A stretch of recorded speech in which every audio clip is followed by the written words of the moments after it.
પાટણ જિલ્લા કોંગ્રેસ પ્રમુખ ઘેમર દેસાઈએ મોટું નિવેદન આપ્યું છે અને પૂર્વ પ્રમુખના તમામ દાવોને ફગાવી દીધા છે।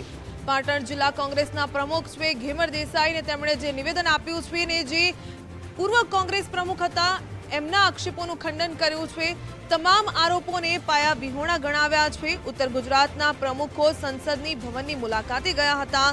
દિલ્હી મુલાકાત દરમિયાન અન્ય કોઈ બાબતે ચર્ચા થઈ નથી। શુભેચ્છા મુલાકાત દરમિયાન અમિતભાઈ વિશે કોઈ ચર્ચા નથી કરવામાં આવી। અમિત ચાવડા અમારા સન્માનીય પ્રદેશ પ્રમુખ છે, ઘેમર દેસાઈએ જણાવ્યું। સાથે કહ્યું કે ભ્રષ્ટાચાર સાબિત થાય તો જાહેર જીવન છોડી દઈશ।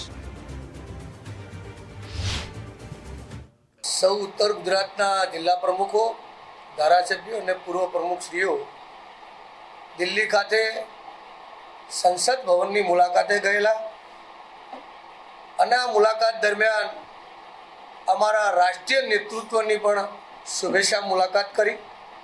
શુભેચ્છા મુલાકાત જ હતી।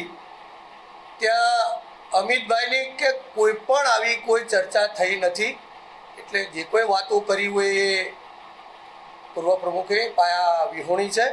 અમિતભાઈ અમારા સન્માન્ય પ્રદેશ પ્રમુખ છે અને રહેશે। રહી વાત ટિકિટની, ટિકિટમાં જાતિ સમીકરણો આધીન ટિકિટો વહેંચણી થતી હોય છે।